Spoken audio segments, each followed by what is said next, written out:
Are Pokemon cards a good investment? Honestly, I have my doubts, and I will be sharing my thoughts a little bit later in this video.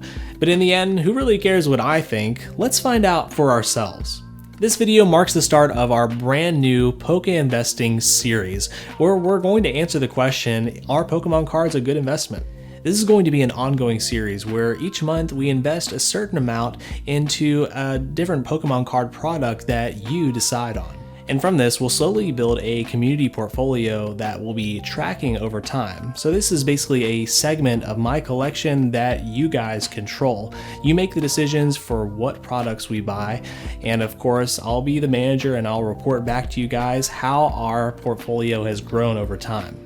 Now, if it is your first time here, my name is Luke, and after 20 years, I got back into collecting Pokemon cards to chase that feeling of nostalgia from my childhood. And if you want to be involved in our future investment choices, be sure and hit that subscribe button so you don't miss your chance to cast your vote in the community tab.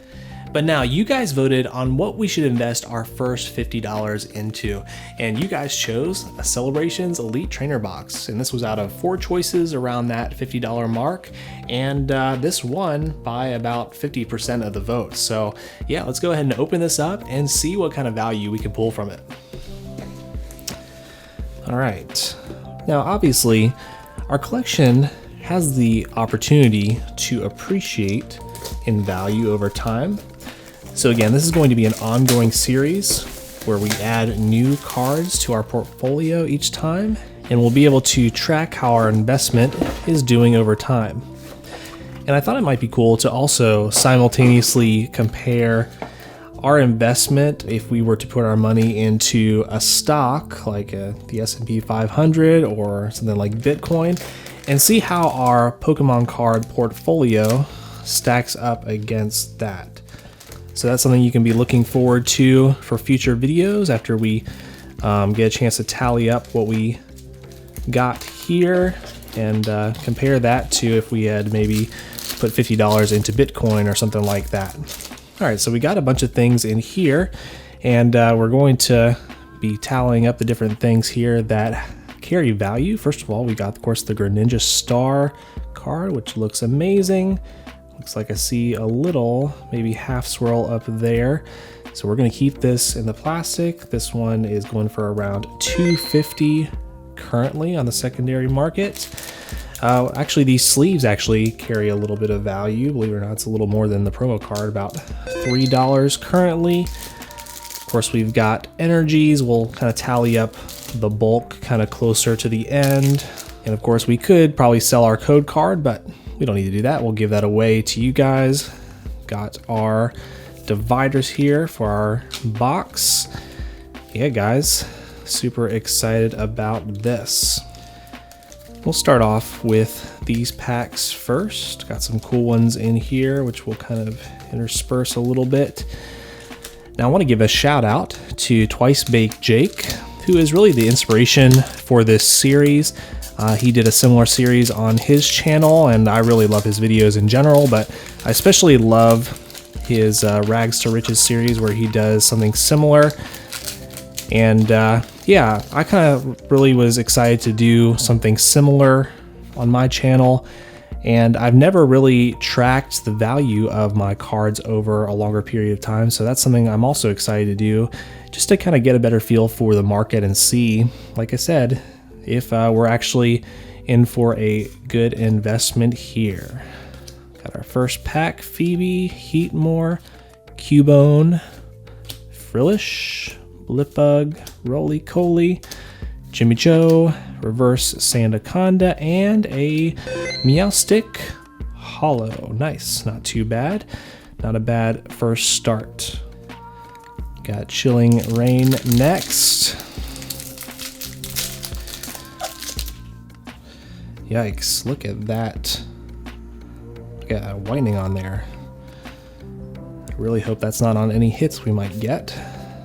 Let's go with the water, Thwackey, Echoing Horn, Seabold, Cast Form, just plain old Cast Form, Ralts, Quillfish, Heracross, the Sunny Form, we got him, Tauros, that's a pretty cool one, I don't think I've actually seen before, very nice, and a Malmar. Nothing crazy in there. So yeah, is Pokemon card collecting, or are Pokemon cards a good investment? I think there's some different answers to this. Now, first of all, yes, it is an investment because cards do hold value and they do have the potential to appreciate in value. That's been known to happen in the past.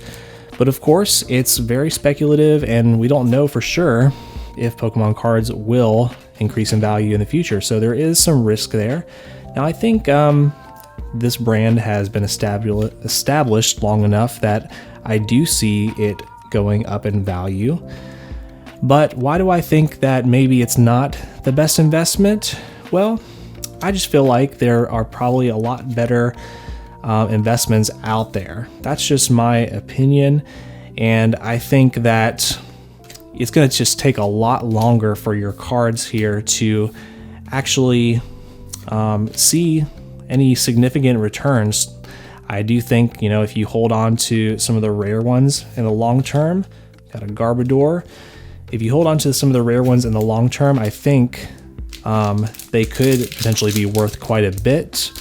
Of course, there's also grading, and there's also the potential of holding on to sealed product. So we know that these things do have the potential to go up in value. But my question is, how long is it going to take? How long do you have to hold on to these things before they really are valuable enough for it to really matter for you to actually make money for your investment? And so my opinion tends to be, I think that there are other things that you could invest in right now and actually make a profit. Let's see what we got from this Darkness Ablaze pack. We did get a white code card, so we'll see. Cape of Toughness, Vibrava, Clink, Marini, Torchic, Starly, Skarmory, Galarian, Darumaka. All right. Now, under here, do we have anything? We got, nice. Our first kind of decent hit. Galarian Slowbro V, very nice. Go ahead and stick a sleeve. Our portfolio has somewhat begun. All right. So now what I think is that it's actually a really cool feature of this hobby that your cards do retain value and that you can potentially see them raise in value over time, which again is why I'm really doing this series. Maybe we do find out, maybe I'm wrong, and we do find out that Pokemon cards really are a great investment.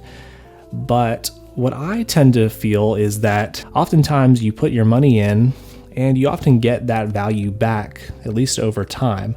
So in the very least, you're breaking even, and at the very least, it's a nice little savings account for you to where if you ever decide to get out of the hobby, you really haven't lost anything even over that long span of time. And that's a really unique thing about this hobby. If you think about other things that people collect, a lot of things tend to depreciate in value, especially expensive things like cars or what have you.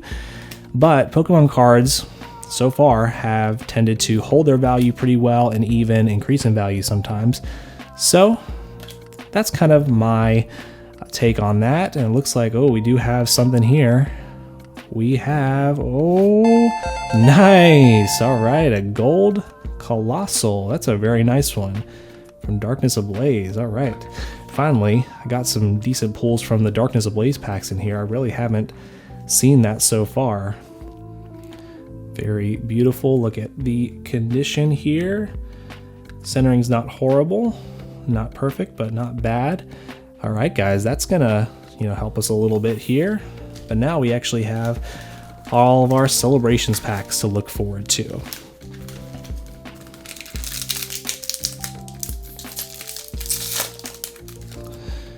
All right, first code card. Here we go. Yveltal, Cosmog. Oh, there we go. First subset hit, Donphan Prime. Very cool one. And underneath there, we have Professor's Research. Okay. Nice. First pack, Magic. Another.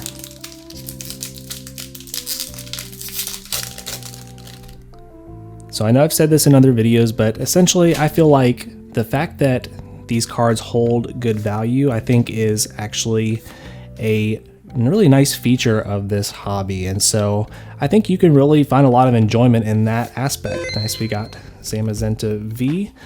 But personally, I'm not too stressed about whether each thing is a good investment or not, because ultimately the cards that I'm going to purchase and hold on to are the ones that I really enjoy the artwork. Maybe they have some nostalgic, sentimental feeling to them.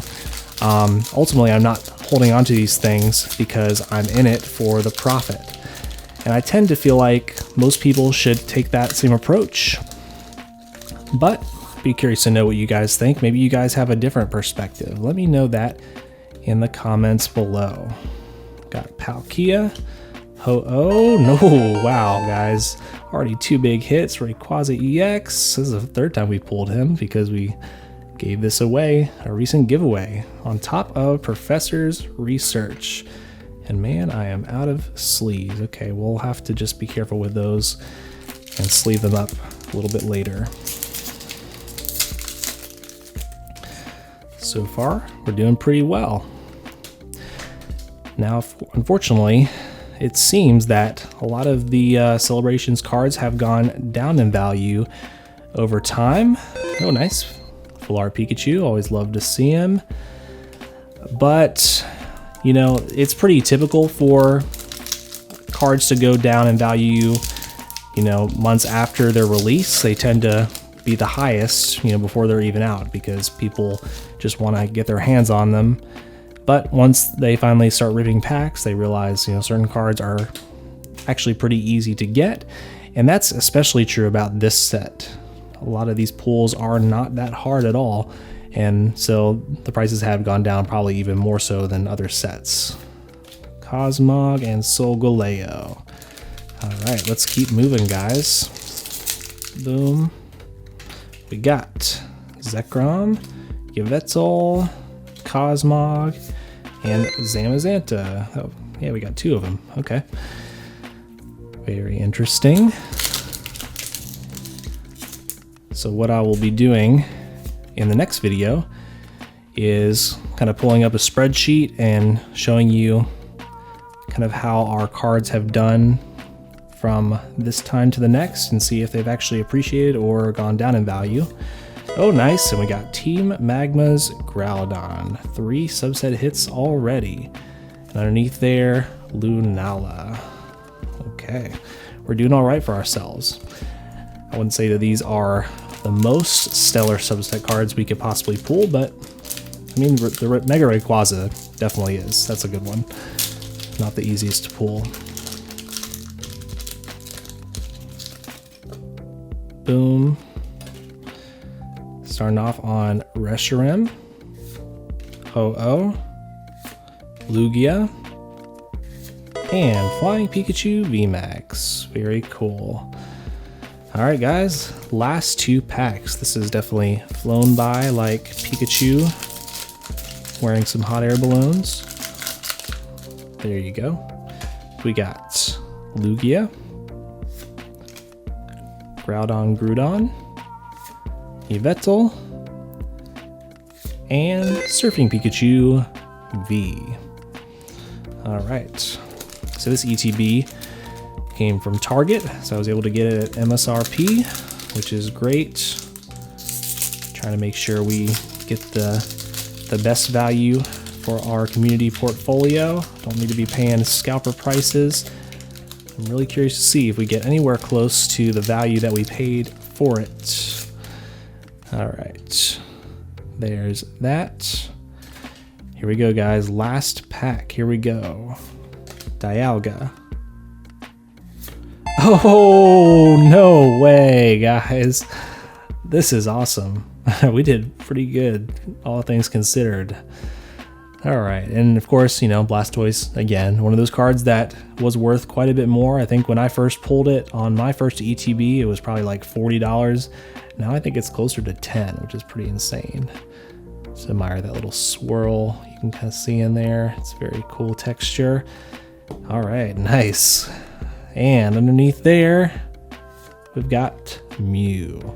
Actually got these brand new Dragon Shield Clear Classic sleeves, which I'm really digging. I like the quality of them, especially for keeping stuff safe in my binders. If you guys are interested in this, I'll make sure and link below to the Amazon link in the description. So what we're going to do is gather up all of our bulk here. And once we get it sorted and everything, we actually do have some value that's added by this. Look at that, quite a bit of bulk. Of course, the energies are included in that. Let's check out everything we've got here. I'd say we did pretty great, guys, honestly. Got 3 subset cards. No, 4 subset cards, I forgot. We actually did pretty amazing for Celebrations ETB in general, and then the fact that we got a secret rare on top of it, a gold secret rare, is pretty incredible. All right, and so the total value for our Celebrations ETB purchase will be displayed here on screen now. Now, I'm curious to know, what do you guys think? Do you feel like we made a good investment? Let us know by commenting below. And again, make sure you hit that subscribe button to come on this Pokemon card investing journey with us, and keep an eye out for our next poll where you can help us choose our next Pokemon card investment. But if you like Pokemon card openings, I think you'll want to check out one of these videos on screen. And I just want to let you know that no matter what you're going through, you are not alone. God is with you and He loves you, and we do too. I'll catch you guys next time.